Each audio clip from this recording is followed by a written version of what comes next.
Shuot,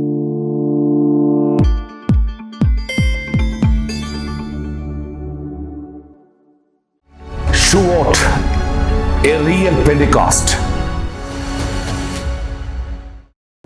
Pentecost ഒരു വിശ്വാസിയെ ഒരു പുതിയ സൃഷ്ടിയാക്കുന്ന, ആരെങ്കിലും ക്രിസ്തുവിലാണെങ്കിൽ അവനൊരു പുതിയ സൃഷ്ടിയാകുന്ന ദൈവത്തിൻ്റെ പരിശുദ്ധാത്മാവിൻ്റെ ഇടപെടൽ. പെന്തിക്കോസ്റ്റ് എക്സ്പീരിയൻസ് ഒരാളെ മാറ്റി മറിക്കുകയാണ്. ഇന്ന് നമ്മൾ കേൾക്കുവാൻ പോകുന്നത് ഈ പെന്തിക്കോസ്റ്റിന്റെ അർത്ഥതലങ്ങൾ എന്ത്, ഞാൻ എങ്ങനെയാണ് ഇതിനെ സ്വീകരിക്കേണ്ടത്. ഓർക്കുക, ആക്ട്സ് ചാപ്റ്റർ 1:8 യേശു ക്രിസ്തു അവരോട് പറയുന്നൊരു വാക്യമുണ്ട്. ദൈവത്തിൻ്റെ ആത്മാവ് വന്നു കഴിയുമ്പോൾ നിങ്ങൾ ശക്തി പ്രാപിക്കും.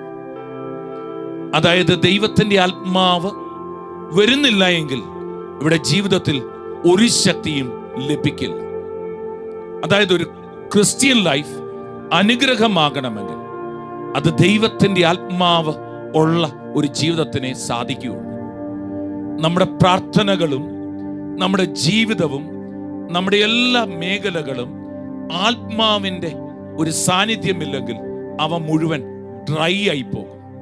അതുകൊണ്ട് spiritual dryness, spiritual depression, spiritual negativities, അതുപോലെ വരുന്ന സ്പിരിച്വൽ ഡീക്കേ ആകുന്ന കാര്യങ്ങൾ നമ്മുടെ ലൈഫിലുണ്ടെങ്കിൽ അതിൻ്റെ റീസൺ എന്ന് പറയുക, പരിശുദ്ധാത്മാവ് നമ്മളുടെ മേൽ ഗോതമ്പ് മണി നിലത്ത് വീണ് അഴിയുന്നത് പോലെ നിലത്ത് വീണ് അഴിഞ്ഞിട്ടില്ല.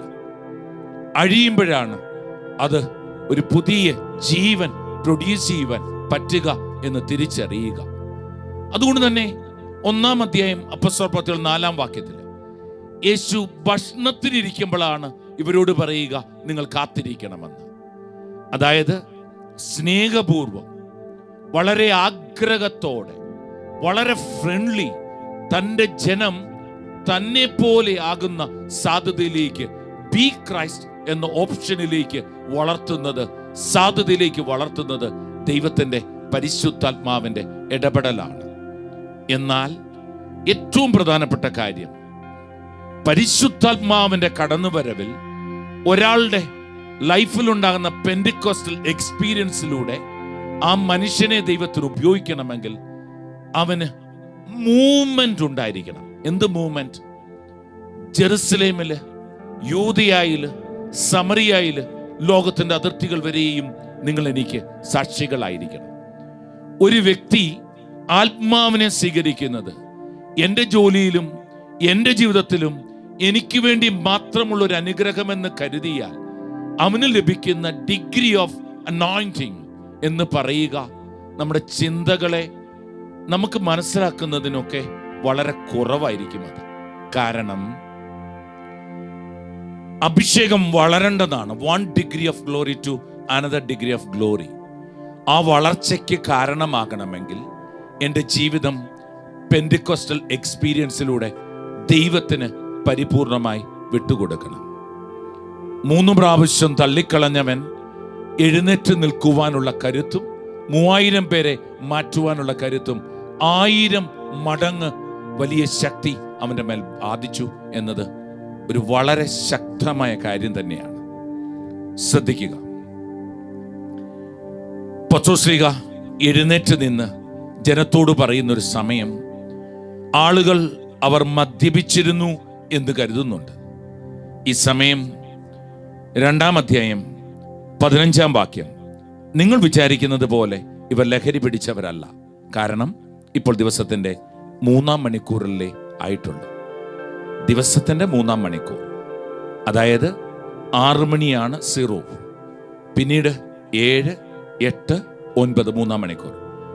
രാവിലെ 9 മണി സമയത്ത് പെന്തിക്കോസ്റ്റൽ ഡേ നടക്കുകയാണ്. എന്താണ്? രാവിലെ 9 മണി സമയം യേശുക്രിസ്തുവിനെ അവർ കുരിശിലേറ്റി. 3 മണി വരെ അവൻ കുരിശിലുണ്ടായിരുന്നു. രാവിലെ 9 തൊട്ട് 12 മണി വരെ കഠിനമായ പ്രകാശത്തിൽ സൂര്യൻ്റെ ചൂടിൽ ഉരുകിയ യേശുക്രിസ്തു. 12 ലോകം മുഴുവൻ അന്ധകാരം വ്യാപിച്ചു. 3 മണിക്കൂർ കഴിഞ്ഞു, 6 മണിക്കൂർ. 6 മണിക്കൂർ തൊട്ട് 9 മണിക്കൂർ 3 മണി സമയം വരെ, 12 തൊട്ട് 3 മണി വരെ പിന്നീട് ഇരുട്ടിലായിരുന്നു. 2 ടൈം പീരീഡ് ഇവിടെ കാണുവാൻ പറ്റുക. നിങ്ങൾക്കറിയാം, 3-ാം അധ്യായം അപ്പോസ്തല പ്രവൃത്തികൾ തുടങ്ങുക. ഇവിടെ 3-ാം മണിക്കൂർ എന്ന് പറയുന്നിടത്ത്, പെന്തിക്കോസ്റ്റൽ ഡേ എന്ന് പറയുന്നിടത്ത് മുടന്തന് സൗഖ്യം കൊടുക്കുന്നത് 9-ാം മണിക്കൂറിൽ പോകുമ്പോഴാണ്. അതായത് കർത്താവിൻ്റെ കുരിശ് മരണത്തിൻ്റെ സമയം. പെന്തിക്കോസ്റ്റൽ ഡേ ഒരു ടൈം പീരീഡിനെ ബേസ് ചെയ്തിട്ടാണ് കടന്നു വരിക. വളരെ വ്യക്തമായി പറഞ്ഞാൽ ബൈബിള് നമ്മളോട് ആവശ്യപ്പെടുക, ഇത് ലഹരി പിടിച്ചതല്ല, ഇത് 9-ാം മണിക്കൂറാണ്. എന്ന് വെച്ചാൽ ഇത് വളരേണ്ടതാണ്. 9 മണി സമയമാണ്, 3-ാം മണിക്കൂറാണ്. ഇത് 9 മണിക്കൂറിലേക്ക് വളരേണ്ടതാണ്. ഓർക്കുക, 6 മണിക്കൂർ, 6 ദിവസത്തിൻ്റെ സൃഷ്ടി, 7-ാം ദിവസം ദൈവ ഉത്ഥാനം ചെയ്യുന്നതൊക്കെ ഓർത്തിരിക്കുക. ഉൽപ്പത്തിയുടെ പുസ്തകം 6 ദിവസം സൃഷ്ടി, 7-ാം ദിവസം അവൻ ഉത്ഥാനം, അവൻ വിശ്രമിച്ചു. അതുപോലെ ഇവിടെ ശ്രദ്ധിക്കുക, 6 മണിക്കൂർ ടൈം ഈ പെന്തിക്കോസ്റ്റൽ ഡേയുടെ എക്സ്പീരിയൻസിന് ശേഷം അടുത്ത ദിവസം പറയുമ്പോൾ പിന്നീട് കാണുക 9-ാം മണിക്കൂറിലാണ്. ഇതെല്ലാം നമ്മുടെ മുമ്പിലേക്ക് വെക്കുക. ക്രിസ്തുവിൻ്റെ കുരിശ് മരണവുമായി ചേർത്ത് വെച്ചാണ് പെന്തിക്കോസ്റ്റൽ ഡേ കടന്നു പോകേണ്ടതെന്ന് എന്ന് നമ്മൾ തിരിച്ചറിയണം. യേശു ക്രിസ്തുവിനെ കുറിച്ച് ബൈബിള് പറയുക, 33 വർഷത്തിൽ ആദ്യത്തെ 12 വർഷം ബൈബിൾ പറയുന്നുണ്ട്. പിന്നീടുള്ള 18 വർഷം ബൈബിൾ ഒന്നും മിണ്ടുന്നില്ല. പിന്നീടുള്ള 3.5 വർഷമാണ് പരസ്യ ജീവിതമായി ദൈവത്തിൻ്റെ ആത്മാവ് കടന്നു വരുന്നത്. ഇവിടെ ശ്രദ്ധിച്ച് കേൾക്കുക, 18 വർഷം, പിന്നീട് 3 വർഷം. 3ന്റെ 6 ദിവസങ്ങളാണ് യഥാർത്ഥത്തിൽ 18 മിസ്സിംഗ് പോയിന്റ് എന്ന് വെച്ചാൽ ബൈബിൾ പറയാത്ത ദിവസങ്ങൾ. ദൈവത്തിൻ്റെ പ്രിയപ്പെട്ട മക്കളെ, നമ്മുടെ ജീവിതത്തിലും ഇങ്ങനെയൊരു 6ഉണ്ട്. ഈ 6 അല്ല പെർമനന്റ്. ഇവിടുന്നൊരു 7-ാം ദിവസമുണ്ട്. നമ്മൾ 7-ാം ദിവസത്തിലേക്ക്, നിത്യതയുടെ വിശ്രമത്തിലേക്ക് നമ്മൾ കടന്നു പോകണമെങ്കിൽ നമ്മൾ യേശുക്രിസ്തുവിനെ മരിച്ചവരിൽ നിന്ന് ഉയർപ്പിച്ചവന്റെ, റോമ 8:11 പറയുന്ന ദൈവത്തിന്റെ പരിശുദ്ധാത്മാവിന്റെ ശക്തി, ആ പെന്തിക്കോസ്റ്റൽ എക്സ്പീരിയൻസ് നമ്മൾക്കുണ്ടായേ മതിയാവുകയുള്ളൂ. അതുകൊണ്ട് വളരെ ശ്രദ്ധയോടെ പെന്തിക്കോസ്റ്റൽ ഡേ നമ്മുടെ ലൈഫിൽ ഏറ്റെടുക്കണം. എങ്ങനെയാണ് ഏറ്റെടുക്കേണ്ടത്? അവര് ഒരുമിച്ച് കൂടിയ സ്ഥലം കുലുങ്ങി. അവിടെ കാണാൻ പറ്റി ഒരു കൊടുങ്കാറ്റടിക്കുന്നത്. അവര് ശബ്ദം കേൾക്കുകയാണ്, തീനാവുകളെ കാണുകയാണ്, സംസാരിക്കുകയാണ്. ദൈവത്തിന്റെ പ്രിയപ്പെട്ട മക്കളെ, പുറപ്പാട് 19-ാം അധ്യായം യേശു തൻ്റെ ദൈവത്വം, പിതാവായ ദൈവം, പുത്രനായ ദൈവം, ത്രിത്വൈക ദൈവത്വം, ആ ത്രിത്വൈക ദൈവത്തിൻ്റെ ദൈവത്വം ഇറങ്ങി വരുന്ന സമയങ്ങൾ. ദൈവം ഇറങ്ങി വരുന്നു. ഈ സമയം സീനായി മലയിൽ കൊടുങ്കാറ്റടിക്കുന്ന, അഗ്നി വരുന്ന, പുക വരുന്ന സമയം ദൈവം നിയമം കൊടുക്കുമ്പോൾ മോശയോട് സംസാരിക്കുന്നുണ്ട്. ഇതേ സംഭവം തന്നെ അതിൻ്റെ മറ്റൊരു രീതിയിലാണ് പെന്തിക്കോസ്റ്റൽ ഡേയിൽ റിപ്പീറ്റ് ചെയ്യപ്പെടുക. ദൈവത്തിന്റെ പ്രിയപ്പെട്ട ജനമേ, അവിടെ അഗ്നിയുണ്ടാകുന്നു, പുകയുണ്ടാകുന്നു, കൊടുങ്കാറ്റടിക്കുന്നു, ദൈവം സംസാരിക്കുന്നു.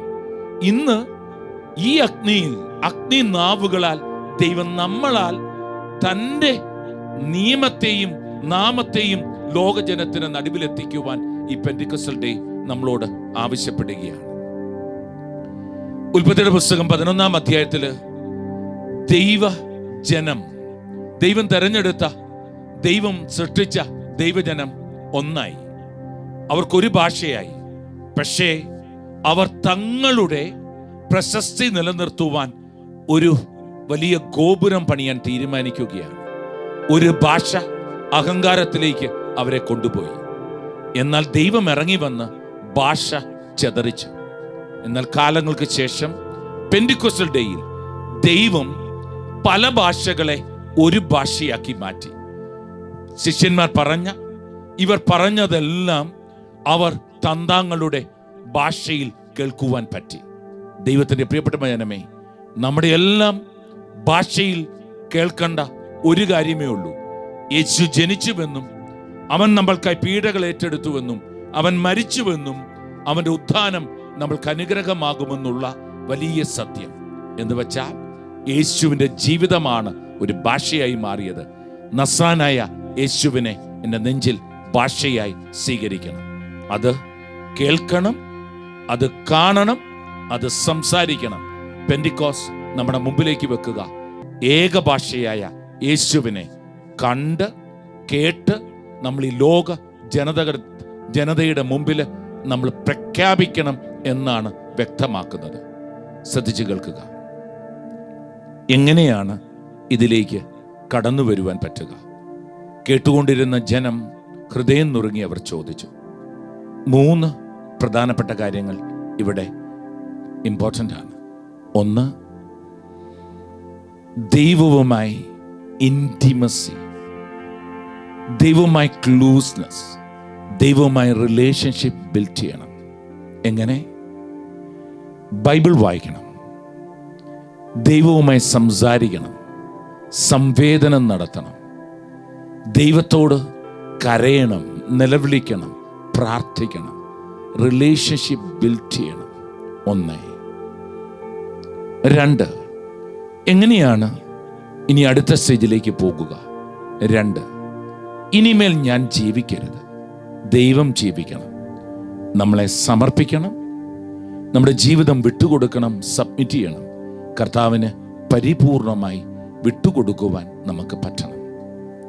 എൻ്റെ ആഗ്രഹമോ എൻ്റെ പ്രയത്നമോ എൻ്റെ ശക്തിയോ അല്ല, സൈന്യത്താലല്ല, ശക്തിയാലല്ല, ദൈവത്തിൻ്റെ ആത്മശക്തിയാലാണ്, കരബലത്താലല്ല ഇത് ദൈവം നമ്മൾക്ക് നൽകുക. 3, നമ്മുടെ ജീവിതത്തിലേക്ക് പെന്തിക്കോസ്റ്റൽ എക്സ്പീരിയൻസ് വരണമെങ്കിൽ നമ്മൾ ഏറ്റെടുക്കേണ്ട 3ാമത്തെ പ്രധാനപ്പെട്ട പോയിന്റ് എളിമയോടെ, ഹംബിൾനെസ്, ഹ്യൂമിലിറ്റി. ആ വളരെ വിനയത്തോടെ ദൈവത്തിൻ്റെ മുന്നിലേക്ക് വരണം. എൻ്റെ വിദ്യാഭ്യാസമോ എൻ്റെ സമ്പത്തോ എൻ്റെ സൗകര്യങ്ങളോ എൻ്റെ നേട്ടങ്ങളോ അല്ല ദൈവത്തോട് എന്നെ അടുപ്പിക്കുക. പരിശുദ്ധാത്മാവ് നമ്മുടെ വ്യക്തിപരമായ ജീവിതത്തിൽ കടന്നു വരണമെങ്കിൽ ഇവയെ 3ഉം ചേർത്ത് വെച്ച് പരിപൂർണമായി പശ്ചാത്തപിച്ച് എൻ്റെ പാപങ്ങളെ കർത്താവിൻ്റെ മുന്നിൽ ഏറ്റുപറഞ്ഞ് ഇനിമേൽ പാപം ചെയ്യില്ല എന്ന് തീരുമാനിച്ച് കർത്താവിൻ്റെ മുന്നിൽ നമ്മളെ തന്നെ പരിശുദ്ധ രക്തത്താൽ കഴുകി വെടിപ്പാക്കി യേശുവിൻ്റെ ഉദ്ധാനത്തിൽ ആശ്രയിക്കുമ്പോൾ ദൈവത്തിൻ്റെ പരിശുദ്ധാത്മാവ് നിങ്ങളുടെ മേൽ കണ്ണുവെക്കും. ദൈവത്തിൻ്റെ ആത്മാവിനാൽ ഈ പെന്തിക്കോസ്റ്റൽ എക്സ്പീരിയൻസ് ഒരു അനുഭവ വേദ്യമായി മാറുവാൻ, കേൾവിക്കിമ്പമുള്ള കാര്യമല്ല, കേൾക്കാൻ ചെവിയുള്ളവൻ കേൾക്കുന്ന കാര്യമായി നെഞ്ചിലേറ്റുവാൻ നമുക്കൊന്ന് കണ്ണുകൾ അടയ്ക്കാം, കൈകൾ മാറോട് ചേർത്ത് പിടിക്കാം. സ്വർഗീയ പിതാവേ, പിതാവായ ദൈവമേ, പുത്രനായ യേശു ക്രിസ്തുവേ, പരിശുദ്ധാത്മാവായ ദൈവത്തിൻ്റെ വലിയ ഇടപെടൽ, പെന്തിക്കോസ്റ്റൽ എക്സ്പീരിയൻസ് ഞങ്ങളുടെ ജീവിതത്തിലേക്ക്, എൻ്റെ ജീവിതത്തിലേക്ക് കടന്നു വരുവാൻ നിന്റെ ആത്മാവിനെ ഞങ്ങളുടെ മേൽ അയക്കണമേ. അറിഞ്ഞും അറിയാതെയും ഞങ്ങൾ ചെയ്തു പോയ സകല പാപങ്ങളും ഞങ്ങൾ നിന്റെ മുന്നിൽ വെറുത്ത് ഉപേക്ഷിച്ച് ഞങ്ങളെ തന്നെ നിനക്കായി വിട്ടുതരുന്നു. നിന്റെ രക്തത്താൽ കഴുകി, നിന്റെ ആത്മാവിനാൽ കഴുകി, ഞങ്ങളുടെ മനസ്സും ശരീരവും ആത്മാവും നിനക്കായി വിട്ടുതരുന്നു. ഇന്നത്തെ ദിവസം ആത്മാവിൻ്റെ വലിയ കൃപയാൽ ദൈവമേ ഞങ്ങളെ തൊടണമേ. പരിശുദ്ധാത്മാവേ, കാത്തിരുന്ന് ദൈവത്തിൻ്റെ ആത്മാവിനാൽ വെയിറ്റ് ചെയ്ത് യേശുവിൻ്റെ പരിശുദ്ധാത്മാവിൻ്റെ ശക്തി ധരിക്കുവാൻ ഞങ്ങൾ കാത്തിരിക്കുന്നു. നിന്റെ ആത്മാവിനാൽ ലോകത്തിൻ്റെ ഭാഗതയെ മാറ്റുവാൻ, അതിനെ കീഴ്മേൽ മറിക്കുന്ന ഒരു പ്രവാചകനായി, സുവിശേഷകനായി, അപ്പോസ്തലനായി എന്നെ മാറ്റണമേ. വിളിയും വിശുദ്ധിയും വിവേകവും വിജ്ഞാനവും ഞങ്ങളുടെ ജീവിതത്തിൽ നൽകണമേ. നിന്റെ വിശ്വാസത്തിൽ നിന്നോട് ചേർത്ത് വെച്ച് പരിശുദ്ധാത്മാവിനാൽ ഞങ്ങൾ തയ്യാറാകുന്നു. ഇനിയുള്ള കാലഘട്ടം ഞങ്ങളുടെ മിഷൻ, ഞങ്ങളുടെ മിനിസ്ട്രി, ഞങ്ങളുടെ യാത്രകൾ, ഞങ്ങളുടെ എല്ലാം ക്രിസ്തുവിൻ്റെ രക്തത്താൽ കഴുകി വെടിപ്പാക്കുവാൻ, പരിശുദ്ധാത്മാവിനാൽ റോക്കറ്റ് പോലെ പറക്കുവാൻ കർത്താവേ കൃപ തരണമേ. പരിപൂർണമായി ഞങ്ങളെ നിനക്കായി വിട്ടുതരുന്നു ദൈവത്തിൻ്റെ ആത്മാവിനാൽ. രോഗിയായി എന്നാൽ ദൈവത്തിൻ്റെ ആത്മാവിനാൽ നിറയുവാൻ ബെഡ്രിഡനായി കിടപ്പിലായിരിക്കുന്ന ഒരു പെൺകുട്ടിയെ ഈ നിമിഷം ദൈവം തൊട്ടുകൊണ്ടിരിക്കുകയാണ്. നിങ്ങളെ ദൈവം സ്പർശിക്കുന്നു, നിങ്ങളെ ദൈവം ഉപയോഗിക്കാൻ ആഗ്രഹിക്കുന്നു. നിങ്ങളെ ഈ കിടപ്പിലും ഒരു സുവിശേഷകയായി ദൈവം മാറ്റുന്നതായി ദൈവത്തിൻ്റെ പരിശുദ്ധാത്മാവ് വെളിപ്പെടുത്തുന്നു. വർഷങ്ങളായി ജീവിതത്തിൽ ഉയർച്ചയില്ലെന്നും മുന്നോട്ട് പോകാൻ വഴിയില്ലെന്നും കരുതുന്ന ഒരാൾ തൻ്റെ ജീവിതത്തിൽ ജോലിയിലും സമ്പത്തിലും ഒക്കെ തകർന്ന് ഇന്ന് ഈ പ്രോഗ്രാം കണ്ടുകൊണ്ടിരിക്കുന്ന നിങ്ങളെ കയ്യിൽ ബൈബിള് തന്ന് സുവിശേഷത്തിന് ചേർന്ന സാധ്യതയുമായി ഇതാ നിങ്ങളുടെ ശരീരത്തിൽ ഇപ്പോൾ ദൈവാത്മാവിൻ്റെ ഒരു സാന്നിധ്യം പ്രകടമാകുന്നു. സുവിശേഷത്തിനായി നിങ്ങളെ മാറ്റുകയാണ്. വിവാഹം കഴിഞ്ഞ് 5-ാം വർഷം കഴിഞ്ഞ ഒരു പെൺകുട്ടി, ഇതുവരെ കുഞ്ഞുങ്ങൾ ജനിച്ചിട്ടില്ല, എന്നാൽ നിങ്ങളുടെ ഉദരത്തിൽ ദൈവരാജ്യത്തിന് വേണ്ടി നിൽക്കുന്ന ഒരു കുഞ്ഞിനെ, ഒരു മകനെ പ്രൊഫറ്റിക് നെയിമോടുകൂടി ഉദരത്തിൽ നൽകി ദൈവം നിങ്ങളെ പ്രഗ്നൻസിയിലേക്ക് ലീഡ് ചെയ്യുകയും ആ കുഞ്ഞിനെ സുവിശേഷത്തിനായി മാറ്റുകയും ചെയ്യുന്നു. അനുഗ്രഹമാകുന്നു. ഇന്നേക്ക് 9-ാം മാസം, 8 മാസം കഴിയുമ്പോൾ തന്നെ അത് നിങ്ങളുടെ ഉദരത്തിൽ പ്രവർത്തിക്കുകയും ഒരു ടെസ്റ്റിമണിയായി കടന്നു വരുവാൻ അവസരമുണ്ടാകുകയും ചെയ്യുന്നതായി കാണിക്കുന്നു. കഴിഞ്ഞ കുറേ നാളുകളായി ഒരു കുടുംബത്തിൽ ഇടയ്ക്കിടയ്ക്ക് പലരുടെയും മരണമുണ്ടായി. 3 വ്യക്തികൾ വരെ ഇമ്മീഡിയറ്റ് ഡെത്ത് വന്ന, ഇമ്മീഡിയറ്റ് റിലേഷൻഷിപ്പുള്ള, ബ്ലഡ് റിലേഷനുള്ള വ്യക്തിത്വങ്ങളുള്ള ഒരു കുടുംബം. അതിൻ്റെ സങ്കടത്തിൽ നിൽക്കുന്ന നിങ്ങളെ ദൈവം വിടുതലേകി ദൈവരാജ്യത്തിനായി മാറ്റിവെക്കുന്നതായി കാണിക്കുന്നു. വലിയൊരു കൊയറും നിരവധി പേർ പാടുന്നതും സ്റ്റേജിലേക്ക് വരെ ആളുകൾ എഴുന്നേറ്റ് വരുന്ന തരത്തിലുള്ള ഒരു വലിയ പ്രോഗ്രാമിന് കാതോർക്കാൻ ഒരു ജനത്തോട് ദൈവം ആവശ്യപ്പെടുന്നു. നിങ്ങളുടെ ജീവിതത്തിൽ ദൈവം അത്ഭുതം ചെയ്തുകൊണ്ടിരിക്കുകയാണ്. ഈ സമയം ശരീരത്തിൻ്റെ ഒരു മേഖലയിൽ വല്ലാതെ ഷിവറിങ് പോലെ കടന്നു വരുന്ന ഒരു വ്യക്തി. ഷിവറിങ് അല്ല പരിശുദ്ധാത്മാവ്, എന്നാൽ കാറ്റ് അതിന് ഇഷ്ടമുള്ളിടത്തേക്ക് വീശുന്നു. വീശുന്ന കാറ്റിൽ മരം കുലുങ്ങും, എന്നാൽ മരം കുലുങ്ങുന്നതല്ല കാറ്റ്. ആ കാറ്റ് ദൈവത്തിൻ്റെ പരിശുദ്ധാത്മാവാണ്. നിങ്ങളെ ദൈവം സ്പർശിച്ചു കൊണ്ടിരിക്കുന്നതായിട്ട് കർത്താവ് വെളിപ്പെടുത്തുന്നു. അനുഗ്രഹത്തിൻ്റെ ഈ ദിവസം 3 പേരെ ദൈവം സുവിശേഷത്തിനായി ദൈവരാജ്യത്തിനായി ഒരു മിഷണറി പോലെ മാറ്റുകയാണ്. ആ വലിയ ബോധത്തോടുകൂടി നമുക്ക് നമ്മളെ പ്രിപ്പയർ ചെയ്യാം. ഒരു മിഷനിലുള്ള, ലീഡർഷിപ്പിലുള്ള ഒരാൾ ഇത് കണ്ടുകൊണ്ടിരിക്കുന്നു.